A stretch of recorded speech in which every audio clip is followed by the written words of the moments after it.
بسم اللہ الرحمن الرحیم ایاک نعبد و ایاک نستعین۔ میرے پاکستانیوں، کل میں نے آپ کو سائفر کے متعلق بتایا کہ وہ سائفر کی کہانی کیا تھی۔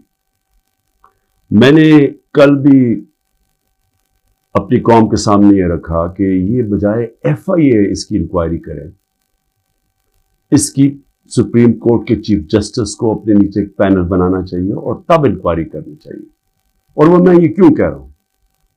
FIA کی انکوائری کیسے ہوگی، کیسے اس کی کوئی کریڈیبلٹی ہوگی، جبکہ جس میں ملوث، اور یہ ثابت ہوگا جب بھی ایک صحیح انکوائری ہوگی، اس میں ثابت ہوگا کہ جنرل باجوہ کے علاوہ یہ شہباز شریف، آصف زرداری، یہ سب ملوث تھے اس میں۔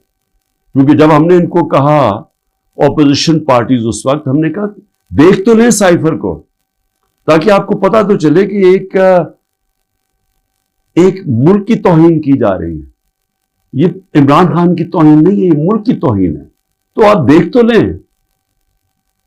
ایک دم صاف انکار کر دیا۔ تو اس سے واضح ہو جانا چاہیے کہ اتنا خوف کیا تھا دیکھنے کے لیے، کیونکہ ان کو پہلے پتا تھا کیا ہو رہا ہے۔ اس سے بڑے پہلے یہ ملاقاتیں کر رہے تھے جا کے ایمبیسی لوگوں کے ساتھ۔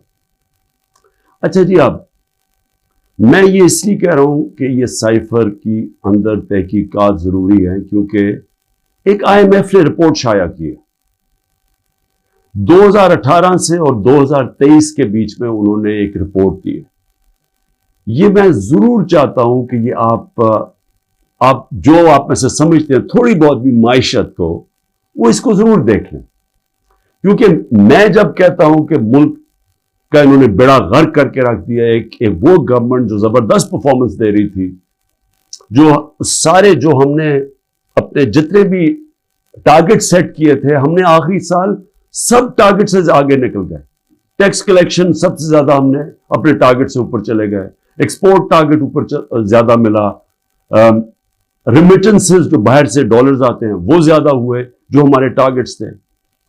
آپ سارے ٹارگٹس جو ہم نے اپنے آپ کو سیٹ کیے تھے اس سے آگے نکل گئے۔ تو اس وقت یہ گورنمنٹ گرائی گئی۔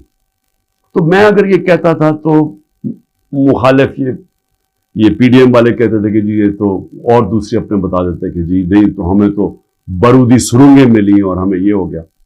لیکن اب IMF کی رپورٹ آئی، اس سے پہلے بھی ضرور اکنامک سروے آف پاکستان پڑھ لیں، جو ان کے دور میں پچھلے مئی میں شائع ہوا تھا، ان کے دور میں ہوا تھا، جو ابھی بھی شائع ہوا، ذرا اسے ضرور اس سے بھی دیکھ لیں۔ وہ کیا چیز سامنے آتی ہے کہ جب ایک سازش کے تحت جنرل باجوہ نے ایک سٹنگ گورنمنٹ کو گرایا، تو اس قوم کو کتنی تکلیف اٹھانی پڑی اور اٹھا رہی ہے تکلیف۔ اس میں IMF کی رپورٹ میں یہ واضح ہو جاتا ہے کہ جو ہمیں حکومت ملی تھی 2018 میں، ایک بینکرپٹ حکومت ملی تھی، سب سے بڑا کرنٹ اکاؤنٹ ڈیفیسٹ تھا، جسے کہتے ہیں بیرونی خسارہ سب سے زیادہ تھا 2018 میں۔ اس حکومت کو جب حکومت ملی تو جو ہم نے اصلاحات کی اور مشکل فیصلے کیے، اس کی وجہ سے ملک صرف یہی نہیں کہ اس بحران سے نکل گیا، بلکہ کرونا، IMF بھی اب کہتا ہے کہ جو کرونا کا جس طرح ہم نے اس کا سامنا کیا، اتنے بڑے چیلنج کا، ایک وبا جو ایک صدی میں ایک دفعہ آتی ہے، اس کا جس طرح ہم نے چیلنج کیا، وہ تعریف کرتے ہیں اس کی کہ جس طرح ہم نے ملک کو ایک کرائسس سے نکالا۔ اور پھر وہ یہ بھی کہتے ہیں کہ ہمیں مسئلے کیا ہے، جس کو کہتے ہیں کموڈٹی سپر سائیکل۔ تیل کی قیمتیں اونچی چلی گئی، کرونا کے بعد ایک ساری انرجی کی قیمتیں اوپر چلی گئی، ساری دنیا میں چلی گئی۔ تو اس کا ہمیں ایک دم، جو ہم صحیح طرح جا رہے تھے، اس کا ہمیں پریشر آیا۔ پریشر کیا آیا کہ ایک دم ہمارے جو ڈالرز ہیں وہ زیادہ باہر جانے پڑے، کیونکہ ہماری جو امپورٹس تھی وہ بڑھ گئی، تو جو ہم بیلنس کر رہے تھے اپنی اکانومی، اس میں مشکل آئے۔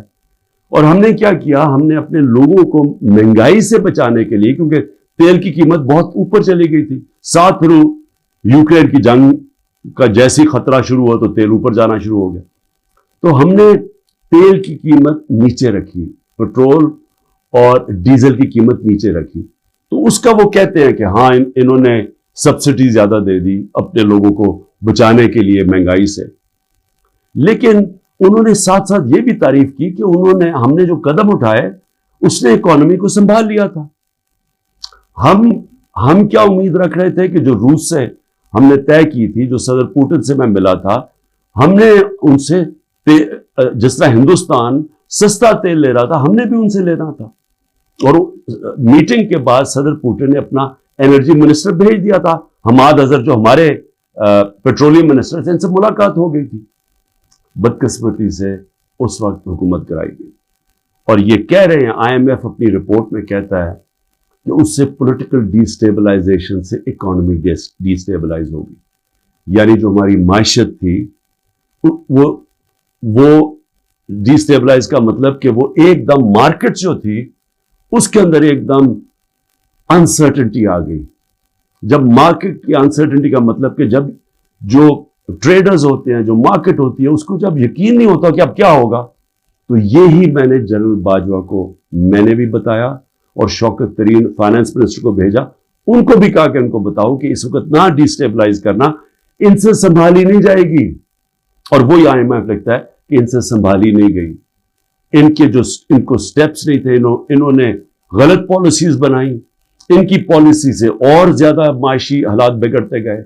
اور وہی آئی ایم ایف لکھتا ہے کہ پاکستان کے لیے پچھلے 14 مہینے بڑے تکلیف دہ گزرے۔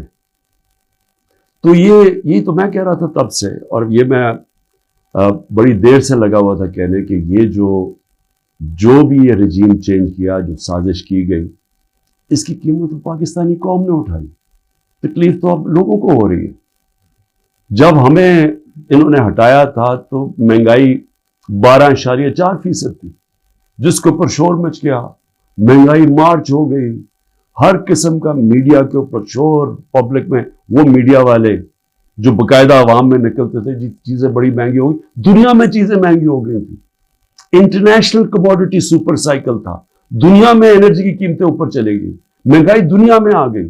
1970 کے بعد دنیا میں سب سے زیادہ مہنگائی آئی کرونا کی وجہ سے، اس کے باوجود 12.4% پہ ہماری مہنگائی تھی، اور پچھلے مہینے 38% پہ پہنچ گئی تھی مہنگائی، اب تھوڑی کم ہوئی ہے۔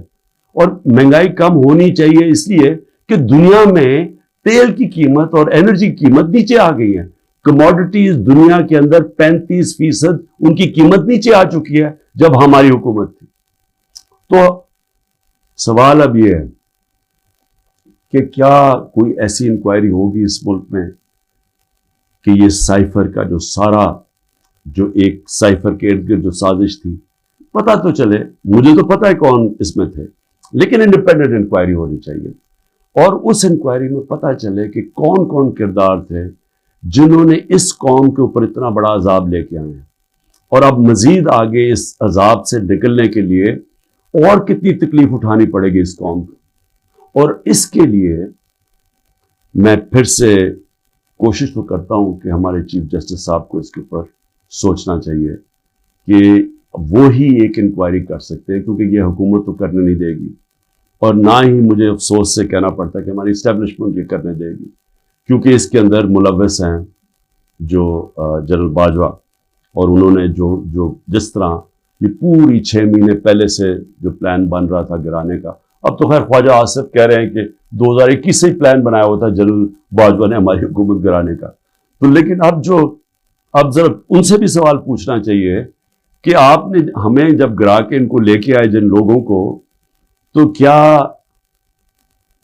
آپ کو اعتماد تھا کہ یہ اس ملک کو اٹھا لیں گے؟ 30 سال سے جو حکومت کر رہے تھے، اور ان کے دور میں کوئی مجھے سنہری دور بتا دے کہ جب انہوں نے کوئی معیشت میں بڑی ترقی کروائی ہو، کوئی مجھے پتہ چل جائے کہ انہوں نے کون سا وہ کیا 99 میں جب چھوڑ کے گئے تھے نون لیگ، تو ذرا بتائیں کہ کیا وہ معیشت کے حالات آپ کو پتہ تھے؟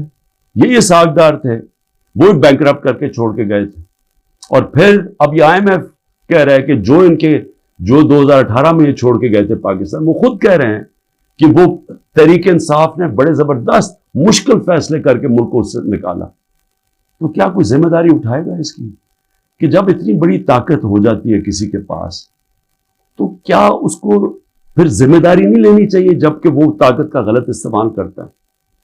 اور یہ ہی انکوائری میں چیزیں آنی چاہیے. کیوں؟ کہ آگے سے ایسی غلطیاں نہ ہوں کہ آگے سے کوئی ایک آدمی خود ہی فیصلہ بند کمرے میں فیصلے کر کے ملک کو اس طرح مشکلات میں نہ ڈالے. اب میں جو دوسری چیز کہنا چاہتا تھا وہ یہ کہ اس وقت ایک ظلم کی انتہا، ایک ظلم کا ایسا نظام چل رہا ہے جس کی میں سمجھتا ہوں انتہا ہے. سب سے پہلے تو میں جو خواتین اس وقت جیلوں میں ہیں، میں سوال پوچھنا چاہتا ہوں کہ انہوں نے کون سا جرم کیا؟ کیا پاکستان کا آئین پرامن احتجاج کی اجازت نہیں دیتا؟ کہیں آئین میں لکھا ہوا ہے کوئی نو گو ایریاز ہے؟ کہیں پاکستان کے آئین میں لکھا ہوا ہے کہ اگر کسی سے کوئی سمجھے کہ ناانصافی ہوئی ہے ان سے تو کیا وہ کوئی ایسی ایریاز ہے جدھر وہ احتجاج نہیں کر سکتے؟ جب سپریم کورٹ کہتا ہے کہ پارٹی کے چیئرمین عمران خان کو غیر آئینی اور غیر قانونی طور پہ اغوا کیا گیا اسلام آباد ہائی کورٹ سے، اور جس طرح اس کو مجرموں کی طرح ڈنڈے مار کے لوگوں کو، اس کے بھی اور لوگوں کو، وکیلوں کو، جس طرح اس کو پکڑ کے لے کے گیا تاکہ ساری دنیا دیکھے کہ کس طرح ایک پارٹی کے سربراہ کو کس طرح کا یعنی اس کے ساتھ رویہ تھا، تو کیا اس کا اجازت نہیں تھی کہ پرامن احتجاج اس ناانصافی کے اوپر کرے؟ اور جب رینجرز اٹھا کے لے کے گئے تو کدھر احتجاج کرنا تھا؟ وہی نا کنٹونمنٹس میں کرنا تھا، جی ایچ کیو کے سامنے کرنا تھا، اور کدھر جا کے کرتے؟ تو میں سوال یہ پوچھتا ہوں اس میں جرم کیا تھا؟ جرم جو تھا جو جلائے ہیں، جرم تھا کور کمانڈر کے گھر کو آگ لگانا، یہ جرم تھا. جرم وہ تھا جو عسکری ٹاور جلائے گئے ہیں اور جدھر جدھر بھی جلائے گئے ہیں، وہ جرم تھا. اب میرا سوال یہ ہے کہ کیا اس جرم میں 10,000 لوگ شریک تھے؟ کیا 50-60 لوگ ہوں گے جنہوں نے جا کے جلایا؟ میرا اگلا سوال یہ ہے کہ یہاں سی سی ٹی وی کیمراز ہیں، کیوں نہیں سی سی ٹی وی کیمراز کی فوٹیج سامنے آئی کہ وہ کون لوگ تھے جو پہلے گئے ہیں، کن لوگوں نے آگ لگائی؟ کیا اتنا مشکل ہے اس کو ڈھونڈنا؟ یا سیف سٹی کے کیمراز ہیں، کیا سیف سٹی کے کیمراز نہیں بتا سکتے ہمیں کہ وہ کون لوگ تھے؟ کیونکہ ہم سب چاہتے ہیں کہ ان کو سزا ملے، لیکن اس کی آڑ لے کے یہ کرنا کہ پوری پارٹی کے پیچھے پڑ جانا، جدھر پارٹی کے لوگ ہیں ان کے اوپر، ان کے گھروں میں گھس جانا، نہ ان کی عورتوں کو دیکھنا، نہ بچوں کو دیکھنا، نہ رشتہ داروں کو دیکھنا، جو آئے تو اسے پکڑ کے جیلوں میں ڈال دیں. پولیس کو فری ہینڈ دے دیا ہے کہ اچھا جی آپ کی وہ جیو فینسنگ میں آپ کا آ گیا ادھر تو چلو جی آپ کو پکڑ کے ہم جیل میں ڈال رہے ہیں، لیکن اگر آپ پیسے دے دیں گے اتنے تو ہم آپ کو جیل میں نہیں ڈالیں گے. ریٹس لگی ہوئی ہیں، 15 لاکھ سے شروع ہوتے ہیں، کسی کو 10 لاکھ میں بلیک میل کیا جاتا ہے، کسی کو 5 لاکھ میں. اپنے ملک کی ہم پولیس کی تباہی کر رہے ہیں یہ حرکتیں کروا کے. کوئی انڈیپینڈنٹ انویسٹیگیشن ہوگی اس کے اوپر؟ کیا عسکری ٹاورز کے اندر نہیں ہم بتا سکتے؟ ایک انڈیپینڈنٹ صحافی کی پوری سٹیٹمنٹ آئی ہوئی ہے کہ وہاں کیا ہوا، اس میں پی ٹی آئی والے نہیں تھے عسکری ٹاور. ایک پتا چلے کہ ریڈیو پاکستان پشاور کس نے جلایا تھا، اس کے اوپر کوئی انویسٹیگیشن ہونی چاہیے. کیوں نہیں ہوئی ابھی تک؟ میرا سوال یہ ہے کہ کیوں نہیں ابھی تک آئی جی پنجاب اس سے کیوں نہیں پوچھا گیا کہ کیوں پولیس وہاں نہیں پہنچائی کور کمانڈر ہاؤس؟ کیوں اس سے نہیں پوچھا جا رہا؟ جب یہ ہوا تھا امریکہ کے اندر کیپٹل ہل، ان کی پارلیمنٹ کے اوپر جب ڈونلڈ ٹرمپ کے لوگوں نے ہلا بولا تھا تو سب سے پہلے پولیس چیف کی خبر لی گئی تھی. اور مجھے یہ پھر سے میں پوچھنا چاہتا ہوں کہ یہ جو عورتوں کو پکڑا ہوا ہے، ہماری اسٹوڈنٹس پکڑے ہوئے ہیں، لوگوں کو جیلوں میں ڈالا ہوا ہے، برے حالات میں رہ رہے ہیں، جو خبریں آ رہی ہیں باہر، کیا کیا ان سے ہوا ہے، وہاں کتوں سے تشدد ہوا ہے، ان سے اپروور بنانے کے لیے کیا کیا ان کے اوپر ہر قسم کا ظلم کیا گیا. کہ یا کہہ دو کہ عمران خان نے کہا تھا وہاں جا کے تو فائلیں جلا دینا کور کمانڈر ہاؤس میں، کور کمانڈر ہاؤس کو بھی آ گیا، فائلیں جلا دینا. ایک یہ کسی کی 164 کا بیان آئے. اس میں کوئی عقل ہے کہ کیا فائلیں پڑی ہوئی کور کمانڈر ہاؤس؟ آج تک مجھے ایک سٹیٹمنٹ بتا دیں کہ عمران خان نے اپنی ساری زندگی کبھی کہا ہے کہ تشدد کرو، انتشار کرو، لوگوں کو مارو، جلا دو؟ ایک میری سٹیٹمنٹ بتائیں 27 سال میں. 126 دن کا دھرنا تھا، پاکستان کی تاریخ کا سب سے زیادہ پروٹیسٹ تھا، لمبا. بتائیں اس کے اندر کچھ کیا؟ توڑ پھوڑ کی، کچھ جلایا؟ آتے تھے اپنا دھرنا، اب تقریریں کر کے واپس چلے جاتے تھے، شعور لوگوں کو دیتے تھے. اس کو جمہوریت کہتے ہیں. مجھے یہ بتائیں کہ یہاں یہ کہا گیا ہے کہ جی آپ کنٹونمنٹ میں تھے اور آپ کو جیل میں ڈال دیا. مجھے یہ بتائیں کہ جو سب سے مقدس جگہ برطانیہ میں ہے وہ ہے پرائم منسٹر کا گھر، 10 ڈاؤننگ اسٹریٹ. مجھے بتائیں ہر دوسرے دن وہاں مظاہرہ ہوتا ہے. آپ 10 ڈاؤننگ اسٹریٹ چلے جائیں، وہاں آپ ہر دوسرے دن کوئی نہ کوئی آ کے مظاہرہ کر رہا ہوتا ہے کہ جی ہمارے سے ناانصافی ہوئی. کبھی کسی کے اوپر کوئی FIR کاٹی ہے؟ کسی کے اوپر کوئی گولیاں چلائی ہیں؟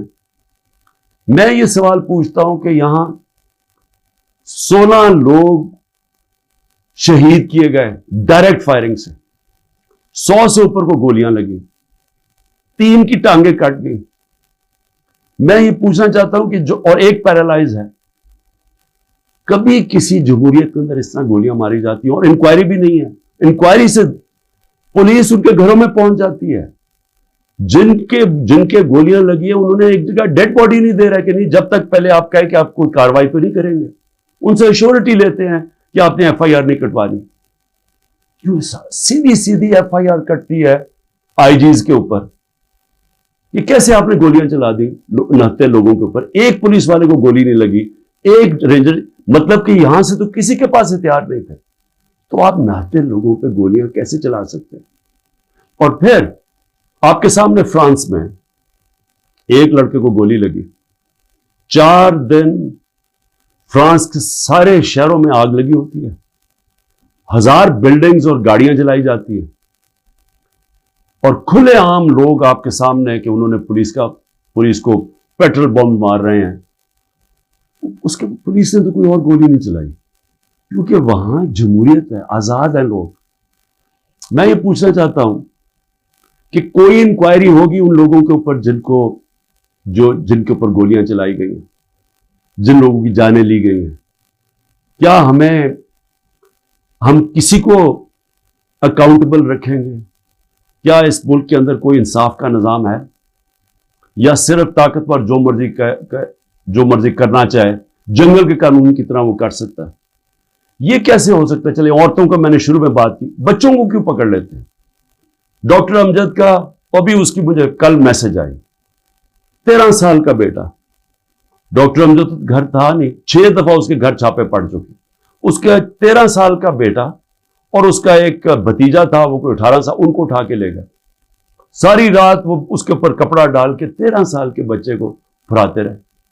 لیکن جو اسٹیبلشمنٹ کو فکر کرنے کی بات یہ ہے کہ ہر جگہ پولیس کیا کہتی ہے؟ جی ہم کچھ نہیں کر سکتے، ہم مجبور ہیں، اوپر سے پیغام آئے ہیں. یہ جو ہم ظلم کر رہے ہیں یہ ہم نہیں کرنا چاہتے، یہ ہمیں پیچھے سے پیغام آئے. یہ ہر جگہ سے یہ خبر آتی ہے کہ جی ہم تو چھوڑنا چاہتے ہیں لیکن کیا کریں جی، وہ اوپر سے پریشر ڈال رہے ہیں، سارا ڈال رہے ہیں اسٹیبلشمنٹ کے اوپر، ساری نفرت اس کے خلاف کر رہے ہیں. یہ تو کوئی دشمنوں کی ضرورت نہیں ہے. یہ جو سارا ظلم کیا جا رہا ہے یہ اب پولیس اپنے اوپر سے اتار رہی ہے. یہ جو گھروں پہ بھی جاتے جی ہمیں آرڈر ہے کہ گھر توڑ دو، لوٹتے ہیں گھر کہ جن کو سبق سکھاؤ. بچوں کو پکڑنا، عورتوں کو پکڑنا. اور یہ حال ہے کہ زمان پاک میں اب یہ حال ہے. ذرا میں آخری بات کر رہا ہوں. زمان پاک میں کیا ہوتا ہے؟ یا ایک نائی آتا ہے ہر تھوڑی دیر کے بعد، گارڈز بھی ہیں یا کام کرنے والے، وہ ایک دفعہ آتا ہے ان سب کے بال کاٹ دیتا ہے. وہ 3-3.5 گھنٹے کے لیے 4 گھنٹے تک وہ بیٹھ کے بال کاٹ دیتے. وہ نائی نہ آئے یہاں، سارے پوچھیں کدھر چلا گیا وہ نائی. اس کو جب بھیجا آدمی کہ جی پتا تو چلا تم آئے کیوں رہے، اس نے ہاتھ ایسے پکڑ لیا. کہتے جی میرے پولیس پہنچ گئی اور پولیس نے کہا کہ تم 3.5 گھنٹے زمان پاک میں کیا کر رہے تھے؟ اس نے ہاتھ چھوڑ لیا کہ جی میں نہیں آ سکتا. تو یعنی یہ حالات ہے کہ زبان پاک میں آنا جرم ہو گیا. یہ کدھر پہنچ گئے ہم؟ یہ ایک پولیٹیکل پارٹی ہے. عمران خان ایک پولیٹیشین ہے, ایک غدار نہیں ہے. اس کا جینا مرنا اس ملک میں ہے. جو لوگ آج اوپر بٹھائے ہوئے ہیں, میں انشاءاللہ کل پورا توشہ خانہ کا بتاؤں گا, کیونکہ اس میں جلدی شروع میں جس طرح بتایا کوشش کر رہی ہے کہ کسی طرح اس کو ڈسکوالیفائی کریں یا جیل میں ڈالیں. یہ سائفر آ گیا, توشہ خانہ آ گیا, یہ باقی سارے جو 180 کیسز ہیں. لیکن وہ جو لوگ اوپر بٹھائے ہوئے ہیں, کوئی دیکھا ہے ان لوگوں کا کون ہے وہ؟ یہ اس کی قوم کے بڑے بڑے مجرم ہیں. وہ لوگ ہیں جو 30 سال سے جرم کر رہے ہیں, جن کے اوپر اتنی فائلیں ہیں ان کی چوریوں کے اوپر. تو میں کل ان کا بھی ذرا آپ کو بتاؤں گا کہ ان کے توشہ خانہ میں, کیونکہ مجھے تو پہلی دفعہ پتا چلا ہے, میں نے توشہ خانہ کا ریکارڈ جو لاہور ہائی کورٹ نے ملایا, میں نے پہلی دفعہ ریکارڈ دیکھا ہے, تو اس میں تو بڑے انکشاف ہوئے ہیں. تو میں انشاءاللہ کل آپ سے بات کروں گا. لیکن میں صرف آخر میں یہ کہنا چاہتا ہوں, اس ملک کو تباہ نہ کریں. جب ایک قوم میں اچھے برے کی تمیز ختم ہوتی ہے, قوم تباہ ہو جاتی ہے. پہلے اخلاقی طور پہ مرتی ہے قوم, پھر معاشی طور پہ مرتی ہے. سارے جو دنیا کی بڑی بڑی ریاستیں تھیں, رومن ایمپائر, مسلمانوں کا مغل ایمپائر, یہ جو عثمانیہ سلطنت, یہ ساری ختم ہونے سے پہلے ان کے اندر اخلاقی طور پہ یہ قومیں مری تھی. اس کے بعد یہ ختم ہوئے تھے, ملک ٹوٹے تھے. دیکھیں, لوگوں سے زبردستی بیان لینا, 164 کا بیان لے کے ان کو رکھ کے ان کو بلیک میل کرنا, ان کے بچوں سے بلیک میل کرنا, فائلوں سے بلیک میل کرنا, یہ ہم جھوٹ کو سچ کراتے کراتے ہم کیا دیکھ رہے ہیں کہ یہ ملک کو کتنا بڑا نقصان ہو رہا ہے. اور مجھے صرف یہ فکر پڑی ہوئی, سب چیز کے لیے میں تیار ہوں. میں بار بار, مجھے پتا ہے کہ انہوں نے پوری کوشش کرنی ہے کہ کیئر ٹیکر آنے سے پہلے اس کو جیل میں ڈالیں, میں اس کے لیے تیار ہوں. لیکن کیا ملک کا ہم سوچ رہے ہیں؟ وہ نہیں سوچ رہے جن کے سارے ڈالرز باہر پڑے ہوئے ہیں. سوچ ہمیں, ہماری طرح کے لوگوں کو سوچنا چاہیے جن کا جینا مرنا پاکستان میں. پاکستان زندہ باد.